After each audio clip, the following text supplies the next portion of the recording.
Ready? Okay. I think my task today is more, because they're squealing. Sorry. My task today was kind of to be the case study of some of the things that other people are talking about, of kind of putting feet to some of the information that you're getting, just as an example of some of the things that we're doing at my hospital.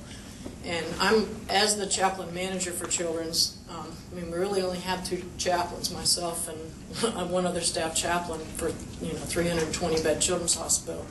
And if the CPE program is staffed fully, we have 1 resident that works with us. It's not currently right now, so we don't have a resident in the Children's Hospital because they all have to be on the adult side. So that's part of being a hospital within a hospital, is that we are a freestanding children's hospital, but the adult hospital is still larger and it's still going to get a lot more attention. So being the manager of one other person, basically, the way that we work that is that our director, Brent Perry, which a lot of y'all know, he's the director over our facility, and Hazel's over at Tier. So Hazel and I kind of act as directors in our hospitals, even though our title is manager. So I sit on the children's leadership team, even though everyone else is director level and I'm a manager level. They all see me kind of an equal footing. And so I'm here, with a department of 2 in the same place with nurse directors over pediatric units that have, 300 staff members, and over the NICU, which has even more than that, and with all the administrators. But here I sit at the table every week and listen to, this is what our Press-Caney score is, this is what our HCAP score is, this is what, where is your, I've had to learn all those big words and all those acronyms and listen to all their staffing models and thinking, what am I doing sitting here? I could be seeing patients. I'm responsible for half this hospital and I've got patients to see. So I spend hours and hours a week in meetings that if I sit in them and think of them as useless and a waste of time, and I'm not doing what I'm really called to do, which is be a chaplain, and that's why I wanted to do this, was to be out there ministering to patients and families and being with them, then it would be pretty miserable. So I kind of made the decision that if I'm going to be at the table, then I'm going to be at the table, and I'm going to interject when I see something, whether it's that I have a whole lot of people involved in or not. So I kind of made my role on the leadership team be, in some ways, the conscience in the room. I feel like as the pastor in that group. Yeah, when things turn to negative a lot of times about a lot of things, and they're making it so complex, I might make a comment like, aren't we just talking about something simple like do the right thing? Aren't we just talking about treat the patient as you want to be treated, instead of going off on all these little rabbit trails and things, and sometimes pulling things back, or sometimes being the one that maybe says, this is what I'm hearing from the staff multiple times. You're sitting in here talking at this level, and you can't understand why it gets to this level. Well, let me kind of put a bridge there of, I'm not hearing this from one staff member, I'm hearing it from multiple staff members. And this is some of the issues that we have. And that I'm sitting here, and it makes perfect sense when you make these plans, and this is what we're going to do, but that's not what the staff is hearing. They're hearing, it's the next new thing from administration, this will go away if we don't do it. I don't care what 8 it is, I don't care what the 3 P's are and the 5 T's and all these things that they're making me memorize and check off on my list. And if you've been through the Studer stuff, you know what some of those things are. How many of y'all hospitals use the Studer? Yeah. So you know what some of those things are and what 8 it stands for, and that every employee has had to check off and know that A, you better acknowledge the patient when you walk in the room and what they are, and you better thank you at the T at the end when you leave, and you better decide what as a chaplain I can do with the other 3 letters in the middle in case someone asks me, and I can put in my note. So we can play that game too, but we can, I think, shift that to our advantage, and for us to be seen as an important part of the team. Yes, we don't make money, and that's part of why we're here today, is to figure out how do we keep our jobs, some of us, because we aren't billable. I was sitting next to the new nursing director for a couple of our units, which have the lowest. How many of y'all use Press-Caney as your group that surveys your, yeah. Okay. So I'm sitting there, listening to the weekly, press Gainey score for this floor, press Gainey score for that score, this is our percentile, you're at the 3rd percentile this week, what have you done wrong, what have you changed, it's just, and I'm sitting there and I'm thinking, what on the press Gainey can I do to offer help? So I have a brand new nursing director who's young, used to be a NICU nurse, and now is in pediatrics as a nursing director. Trying as hard as she can, watching her just burn the candle at both ends. No, she's a new mom. So I talked to her more about, what's your daughter doing? How's your husband's job? Why are you still here at this time of night when you need to be home? You're not going to be any good to us if you can't. And yes, if I promised my husband for 3 months he wouldn't see me. So when I knew it was 3 months and 1 week, I went to her and said, what are you still doing here tonight? What time did you go home? Or she'll email me late at night, or I'll see him go out and I'll say, I'll email back from home. I'm at home, why aren't you? So keeping some accountability to some of those people. But I knew that she would be more willing to things that I might have to offer than maybe someone that's been there for 30 years as a nursing director in another unit who, everyone's afraid of, and they do their thing and you walk lightly around them. And she had some new nurse managers too. So I went to one of her units that's a small unit that only has 24 beds, whose press Gainey score was way down here. It was 3% is where they were on press Gainey, which you don't even have to use press Gainey to know if you're 3%. 100's good, 3's really bad. And yet, it was the unit that's the newest unit we have. So aesthetically, it's the one unit that everybody wants to be on because it's beautiful and it's fun and everything's new. And then a lot of young nurses and a lot of older nurses that left other units to go there because it was going to be the new unit. And yet, it seems when you walk around that unit, everything's great, but they have the worst patient satisfaction score in the hospital. And so I said, I want to make a concerted effort for the next 3 months. It was the last unit 2 years ago of the CPE year, the last 3 months. And I happened to have a resident who was really good, and I really trusted him, and he needed a project at the end of the year. So I proposed this to him, is that he would take those 24 beds every day and make sure every patient in those 24 beds saw a chaplain. And in order to get ready for that, what we did was, because we have a high Spanish-speaking population here in Houston, and as chaplains to have to get an interpreter to go in, or to go in with a little bit of Spanish it's really hard to really carry on a conversation very meaningful unless it's a really good interpreter and they have the time and they're not saying, we got to rush off and do this for a doctor. So what we did is we got our interpreter services to translate some phrases for us. So basically we had a little script of, hello, I'm the chaplain here at Children's Hospital, and, the whole little thing. So we memorized that in Spanish. He memorized his in Spanish. We made cards that look like this. Topper's our little mascot. It's in English on one side, Spanish on the other side, and we left one in every single room. Because what I was thinking is, there's not always the person in the room that's going to be filling out the press Gainey survey, is it? So if you go in, it doesn't matter how wonderful they think you are and what a great pastoral visit you had or what a great nurse you might have had if mom's filling it out and grandma's who's in the room today. So by leaving a card that tells some of that information on it, whoever's going to come back and be in the room has a better chance of seeing it. So from looking at the press Gainey survey, the one question on there, for those of you that are in the room, you probably know. What's the one question on there that probably chaplaincy could address? The emotional needs question. Were your emotional needs met? Well, that's all over the chart. I mean, my emotional needs today, if I'm mom that's filling it out, it could be, I wasn't even at the hospital the whole time. Or what are my emotional needs versus my child's emotional needs versus my husband's, who I was mad at across the room, versus my 3-year-old that was running around, stirring the pot. And where were your emotional needs on the day you fill this out a couple weeks after you've been in the hospital, and when you think back on that experience? And did anybody even ever say that word? So in our introduction as chaplains, we came up with just when we introduced ourselves, hi, I'm here, and part of my job is to help deal with your emotional and spiritual needs, and moving emotional to be the first thing we said. very simple, because that's what we do. If you're here to meet their spiritual needs, you're meeting their emotional needs. Now, we assume that and that they know that, but if you don't say it, that's what the survey says. So we started putting the name on it.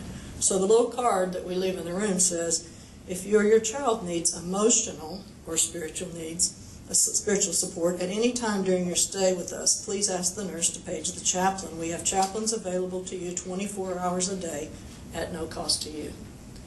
Because and then on the other side it says the same thing in Spanish.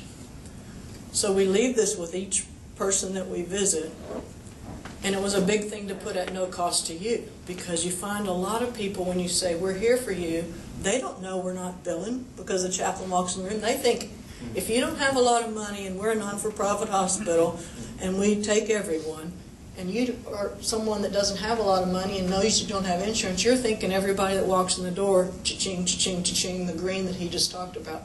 So by saying at no cost to you, which we know that, but they don't know that. So it's putting what we know and assume people know in writing and leaving it in the room with them.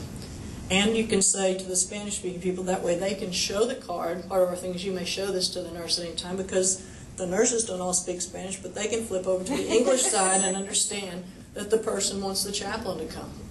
So simply making this card, and it was at no cost to me, because I don't have a budget to spend really, but my nurse managers and directors pay for the cards for their unit, because they want us visiting every patient, and they want us leaving these cards in the room. Yes, sir. Will you share those with us? Well, I didn't bring a whole lot of them, but I mean, you can pass it around, but you can. But if you do it, make sure you go through your interpreter services to make sure that they. I mean, in our hospital, everything has to go through them. You can't, even though our secretary is Hispanic and speaks Spanish fluently, we can't have her interpret something. That's just a point of interest to you. I don't know. There's a lot of steps you have to go through before you leave anything in a room. Just don't go off and make these and think your hospital's going to be happy about it. I'd love to have something like that to show to somebody. Right. Obviously, in San Antonio, you have a high. Multilingual. Exactly. You know, and granted, there's other people that speak other languages that I don't have a card for, but the majority of people, it is English and Spanish. Yes, eventually help. Did it eventually help?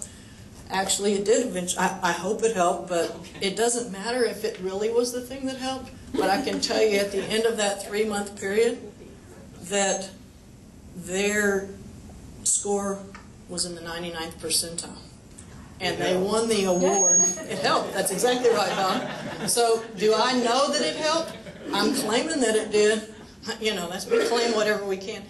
Did that one thing that we did, but I now have a chaplain that's there for the staff every day making an effort, and they're happy to see him, and they're in a better mood, and he was there to get a lot of those issues taken care of. Yeah, their nurse manager and people were doing a lot of stuff too. But they started giving an award at our hospital, a quarterly award for the unit that increased the most on their Prescani score, and it's a crystal plaque with Topper in it. Topper's our little mascot. It stays on, it's a traveling trophy thing, and it stays in that unit for 3 months until the next quarter when somebody gets it. So they got the crystal award, which was a big deal because everybody knew how much they improved, and it was a really big thing. Well, did probably the fact that I did that make all that difference? No, but like you say, Bob, you claim it. You don't go and say, we did that for them. I didn't say that at all. I just was like, we are so happy to be a part of your team. And I went from the teamwork part of it. I didn't go, we're going to help you raise your score. I said, we want to do whatever we can to help you and your staff. So I went to them as we are all part of a family. We are here for you. You're here for us. But we need to know what you need help with. So it was just looking them in the eye, going out, being there for them, and we really didn't do a whole lot different from what we already are doing other than leaving the card and to have to learn the Spanish stuff, which was helpful anyway. In fact, we've been on a 2-year journey at our hospital, all the staff chaplains, learning Spanish with Rosetta Stone. So it's been one of our goals, so we're on the 4th unit of Rosetta Stone now. Not that I'm sure Rosetta Stone really made me speak Spanish, but we've taken our bilingual chaplain too, and he's made other things for us, and we've learned the Lord's Prayer and 23rd Psalm and things like that in Spanish. But just being able to do little bits of things in Spanish helps people who are, you know, in a situation where And I say to them, then, I only speak a little bit of Spanish, because once you say a little bit of Spanish, they like go off, and you're like, whoa, And I can understand a lot more than I can speak, and a lot of them can understand a lot more English than they can speak, so usually we get along pretty well. But we left the cards, we did the intro stuff, we were there for the staff, and that unit, 3 out of the last 4 quarters, has gotten the award, and I really think they gave it to another unit just to keep them from winning it every time, because they bought so into, we've won the award, we want to keep the award, which is exactly what administration wanted. If some other people have gotten the award intermittently in the last 2 years, but they've had it more than any unit in the adult or children's side of the hospital. Now, was it all because I did that? No, but now I'm seen as Glenda and the chaplains can really make a big difference in your unit. I don't have to, we have enough referrals now to keep us busy a long time. I have now also, in one of my leadership projects, we had to do a leadership project this year. This consultant lady came in, and I thought, oh great, it was 4 hours here and 4 hours next month, and learning this process and all this. So I decided, for 4 years that I've been manager, we've been promised a third chaplain, an evening chaplain, and we can't get it. And then we go through this, you can have 20-hour contract person, if your census is above this, and if that, and okay, we're going to put in the budget and we'll hire it in February if finances are right. Well, everyone's been in hospital for very long knows when is the worst time. Our fiscal year starts July 1. So by the beginning of the third quarter, everything is in the tank. So we never get it. It's like, oh, well, we put it in the budget for you, but you can't hire it because we don't have this. So I went through this whole song and dance. So I made my leadership project be around getting that contract chaplain to be there daily, no matter what my census was, and used these kind of things, and used the press ganey things, and used the satisfaction from my nursing directors and nursing managers to take that all the way up the ladder to the CEO through this project and tell what we could do, and not try to sell the program on what I wanted and what we needed, but what we were actually doing. So now I have a 30-hour-a-week chaplain, and all of you that are in administration or money-wise, that way you don't have to pay benefits to someone. So if they're only there 30 hours a week as a contract person, it's cheaper. But I got that to not be census reliant. So I now have an evening chaplain that works 6 hours Monday through Friday in the evening when we leave from 4 o'clock to 10 o'clock, that I know when my parents come in from work to visit their kids or when things happen, I have that person. And the consultant was just amazed and asked me to present that to the whole leadership team of how I did that to help some of the other people. So once again, I'm up front in front of the whole leadership team of the hospital explaining how I did my project and how I was able to use the funds. So I didn't do it by ramming things down their throat or saying, hey, look, we're a 2-person department and we're way understaffed and we're doing the best we can. I did it by going out and actually finding ways to make the system work. So now I have a 30-hour-a-week chaplain. Would I like to have him full-time? Yeah, and I'm working on another project, a plan of a way to figure out how to get that last part in there. But if I just sit and say every year, okay, it's in the budget, and we'll wait till February when I know it isn't going to happen, it's never going to happen. So those are 2 things that I've done that have helped me to get the help I need, to be looked at in the system, not just as, oh, it's the chaplain, they come pray for you. They know what we do, they know we're a part of the team. Well, what that triggered, first of all, the one last thing from the actual award thing, is that they, at the next key managers and directors meeting, which is a quarterly meeting of the whole campus, all adult, children, tier, everyone, that's when they give out the Crystal Award thing. And when they give their award to the next person, that group, that nurse manager gets to bring up the Crystal Award, and one of the CEOs or COOs or someone tells this is all the wonderful things they did. But before they give it away and tell who wins it, they get to say which support service department was the one that helped them the most in order for them to win that award. Well, they said chaplaincy. So not only did we get recognized and get a certificate at the quarterly meeting of everyone, I got to go up, and it's a paper certificate in a dollar store frame, basically. but the recognition of that nursing unit felt like their scores went up because of us. It gets our name out there. It got us up front. I didn't ask them to do that. I didn't know it was totally, and it also gave us $500. They gave us a $500 award for being the team that helped them the most. The team that wins, they get $1,000. So for being the support service, so for two of us, I had $500. But what we did with that was we bought shirts. In fact, this is one of my shirts. We bought shirts for our entire chaplaincy staff, from Hazel, our secretaries, our adult chaplains. So everyone got their own shirt, whatever color, whatever style. So it was me helping my department be able to have something nice for their hard work. Even though they weren't in the children's hospital, they weren't on the floor with the three of us making this happen in this one unit, we are a team. And that's the thing that I want everyone to feel too, is that we work as a family and as a team in chaplaincy, even though we're in different areas, whether it's adult, whether it's PD, whatever it is, but that we're a part of that family and that team of Children's Memorial Hermann and then the larger Memorial Hermann. So we all got a nice shirt. We all got appreciated. When you wear the shirt and somebody says, that's a really nice shirt, you can say, we got this award because we got this for helping, increase the Prescani score in the Children's Hospital. So it still keeps you out there in front of people. Because that works so well, part of the Studer stuff is the leadership rounding, and they round daily on every patient at our hospital. One of the directors or managers does. Rounds on every person that's an inpatient. So our nurse manager in the 10th floor, which is a 46-bed unit, a bigger unit, got a promotion and got moved to a different hospital. So we didn't have a nurse manager for quite a while. And so they needed someone to do leadership rounding. And so the idea was proposed, well, why not let some of the support teams help with that, and the managers and directors of those teams help with it. So the first team they came to was me as chaplain, because they saw the difference that it made. So Joel and I took one of the pods, 6 beds, and we round on those families every single day, whichever one of us is in that PD unit. Now you say 6 rooms, no big deal.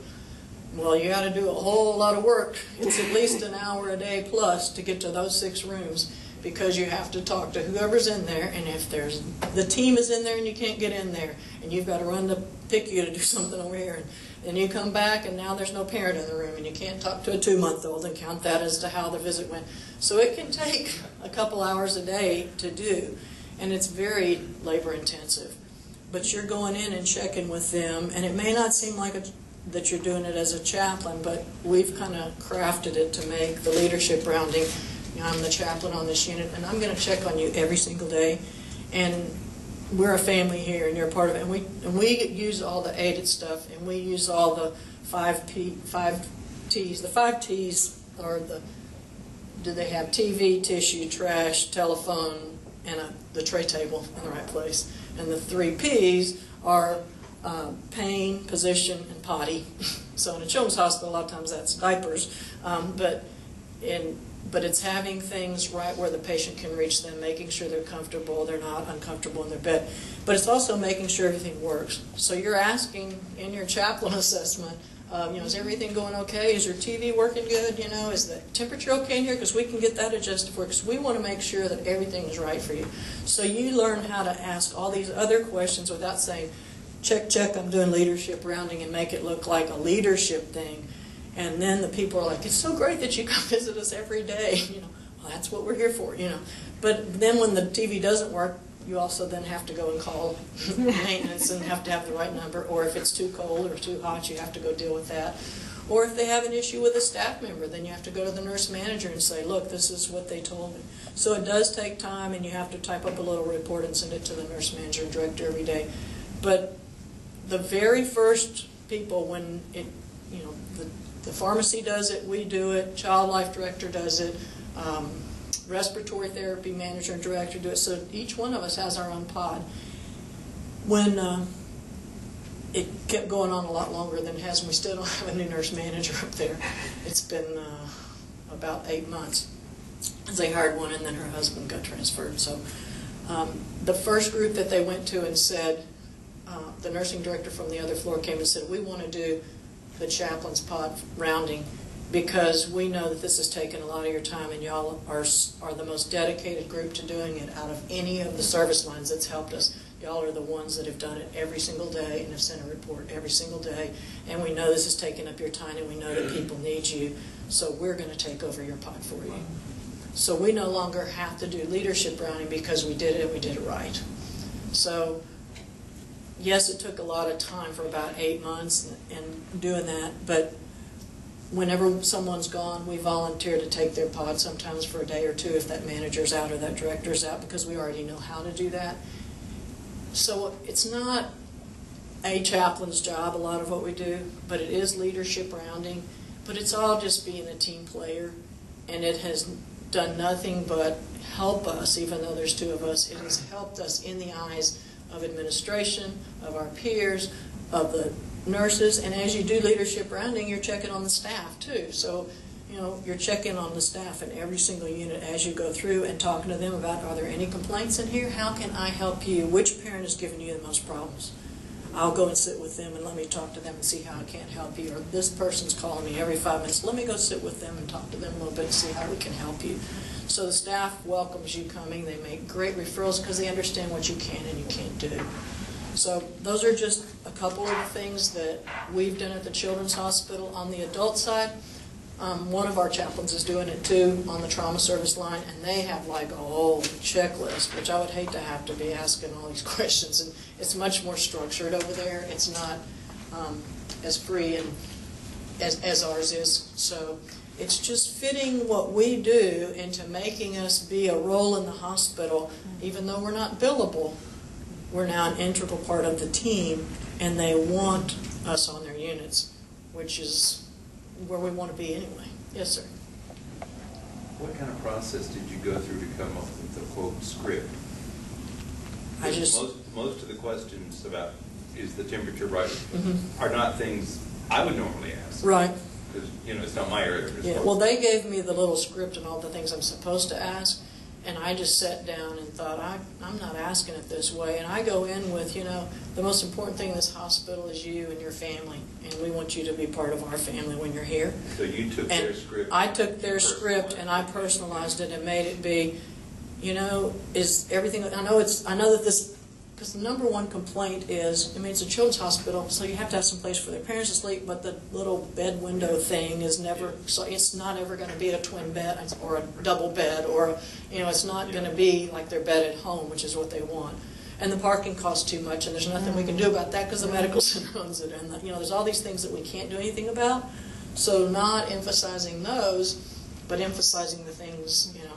And I'll say sometimes, now I know that sleeping on that window seat's not like sleeping in your king-size bed at home, but did they get you pillows and a blanket and make it as comfortable as you could? Or we have sleep chairs. Would you like me to get you one of those if that wasn't very comfortable last night? Instead of waiting for them to say, this is a sucky bed over here and I didn't get any rest and they're coming, you know, or they'll say, well, I didn't get any rest last night because they're coming in to check on my child every hour or less. And I'm like, you turn that into, you know, I understand that, but we want to take the best care of your child so that if you can sleep, because we're going to be watching them while they're here, you need to get the rest so that when you get home, or if it was so cold in here last night that I couldn't sleep, then you turn that into, you know, like, was the temperature okay for you last night? Did you have enough blankets? Did you need anything? Was it too hot? You just change it into being more of a hospitality of just two people talking about how, instead of, you know, and I talk to my L&D antepartum moms, you know, with, you know, there's other people here in prison just like you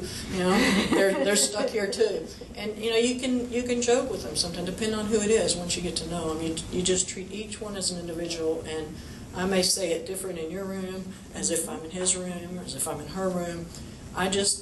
The age of the child, you can talk to them about some of the things versus addressing the parents with it. You can address it towards older kids where the parents are hearing you.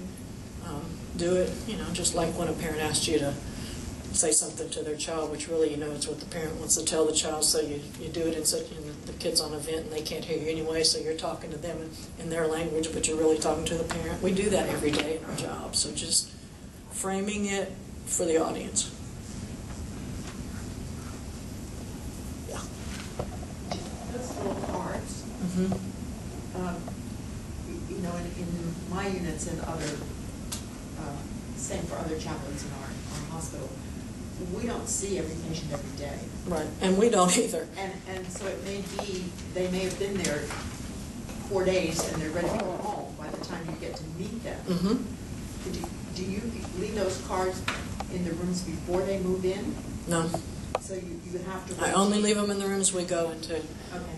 I mean, yes, I guess you could do that, but I want to make sure, you know, if they've been there 4 days, hopefully one of us can get by at some point. And I know there's people we miss, but I mean, that might be a philosophy that you want to do in your hospital if you can't do it. And on some of our units, the patients are in and out before you can Right, go around. and that's what this unit was. That was why the issue was there, because it's most of our surgery kids that have appendectomies and 23-hour ops and stuff. So they're in and out so fast, sometimes they barely see the doctor, and that's down in surgery, and they never make a round because they write the discharge orders, you know, before they even leave. So we just feel it was important to try and get a face in the room too, even if it wasn't a long visit, and even if they're walking out the door.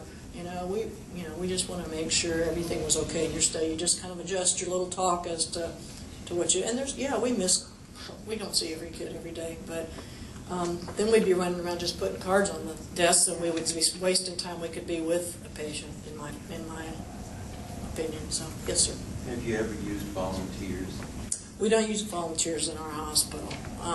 The only ones like to take cards around and leave them out, you mean? We don't have any pastoral care volunteers other than denominational volunteers. We have a specific group of, quote, pastoral care volunteers, some of whom have been there for years and years and years, so they're still doing it the way they did it 15 years ago. Right.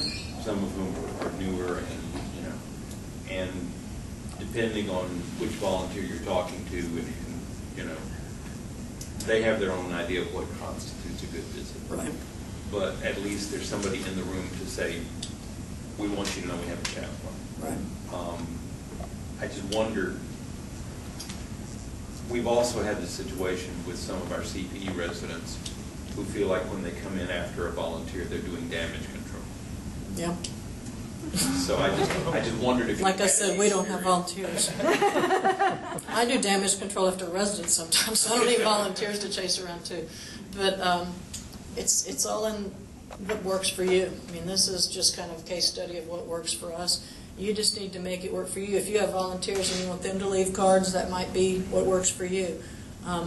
I just feel like if the card's there, they've at least seen one of us. Or if I go by to make a visit and they're not there and the child's there and I've tried a couple times, I may leave the card so they know I've come by and I'm attempting and tell the nurse, let them know that I came by. But no, we don't see everyone. And if we had 10 chaplains, I don't know if we'd see everyone. Sometimes your days, we're the trauma hospital with all the, you can spend half a day with one family or a whole day sometimes if it's a car accident and there's multiple kids and both parents on the adult side and we've got 3 kids on our side, and it's our CPS cases and all those kind of things. We do the best we can. And that goes back to perception. Did we make them get 99%? No. Did we probably hit everybody every day for 3 months? No. But the perception was that we did. The perception was that we helped. So they call us. And they call us when there's appropriate things. And they call us when there's parents they have problems with. And they call us when there's kids that are alone and crying. And they call us to the ones we need to be called to because they know who we are. And they call us when their teenage daughter had an issue and they're all upset when they come to work. And they call us when their parents died and they don't have anybody to do the funeral and can we help them out. And, so we get called for lots of appropriate things because we've done some of the little things. And it's all, I was a coach and high school teacher in my first life. So teamwork is important to me. Being there and being a part of a team and doing whatever it takes to make the team successful. So that's a big part of who I am, and I try to help just be a team player however I can. I just want to affirm what you're saying. That, when we wrestle with what is our place in the organization, you have very clearly and beautifully, I think, stated how we form that and find that, and it's by being part of the team. And until we begin to view ourselves as a part of the team, nobody else is. That's right. And you're doing that well, and clearly by the recognition that you're getting from the other disciplines that you work with. I mean, it's not a question in their mind. And so without even, without a lot of fanfare, without a lot of pushing and prodding, I mean, you're just doing it. Right. And that's a great thing. It's bottom line, just do the right thing for patients, and you're going to be doing the right thing every time. Yes. I have an axe to grind behind this question. Okay. What difference are you seeing of having that evening person? What difference? Well, first and foremost, it helps when I know he's coming in at 4 o'clock and I'm going to be leaving at 4:30 and we have that half-hour overlap. But if I have a family that I know we're going to withdraw support on this child tonight because we're the big trauma hospital and we're going to have a family meeting, I'm going to make sure he's in that family meeting with me, if at all possible, and because a lot of those happen around 4 or 5 o'clock in the evening, 3 to 5 o'clock. If it's after the time I'm going to be gone, I'm going to introduce him to the family, and this is Stan, and he's who's going to be there for. And it's getting that and finding a person. Now, I've been blessed, and I'm blessed because in the time I've had this, I have a chaplain who hasn't finished his MDiv and is working on that, and he's finished 2 years of CPE, and he could be better than some chaplains other people might have right now, but he can't be a chaplain full-time, so I don't have to worry about him leaving and going to get another job because his wife is a teacher here and she's got the big income and he's doing his seminary here, so he's got it all worked out, so he can go do seminary during the day and work 4 to 10 for me, and he's not planning on going anywhere, and he's just beginning. So he said this is like the perfect marriage for him. Now if it was a full-time job he wouldn't be eligible for it, so he would be out of a job, and he also works as a contract chaplain at some of our other hospitals on the weekend and things too. So it works well in that situation for me. But having people there in the evening in a children's hospital, because so many of our parents don't come till at night, especially in the NICU. When the kid is born at 23, 24 weeks, the parents use up a lot of their FMLA, and then they have to go back to work. So they have to work during the day or have other children at home during the day, and they come in after work or in the evening. So I have someone there to round in the NICU and see those parents. I have someone there in our ER when a child comes in. After school is when a lot of accidents and things happen. So, or when parents go get their child at school and there's something wrong and they bring them in. They do it when it's convenient to them, which a lot of times is in the evening. So I have someone there face-to-face helping those parents versus our adult side chaplain having to come over if it's an emergency in the children's hospital, and that's the only coverage I get, which he may get called back to a death on the adult side and leave them too. So it's paid good dividends. One other quick question. Okay. Is it protocol that if there's a child admitted to the children's ER, the chaplain is called in? No. Because we have 24/7 coverage in our hospital, someone in-house all the time. So no one's ever called back in because we're already there.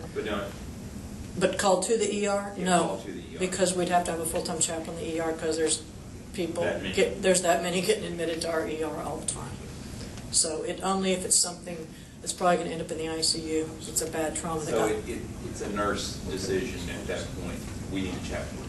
Mm-hmm. But we have an adult chaplain down in the ER on the adult side that a lot of times gets it on the trauma pager and will text me and say, the helicopter is going to be in 10 minutes with a child that's been in a bad car accident. It doesn't look good, and I can be there to meet him because I get a heads up. So, Thanks.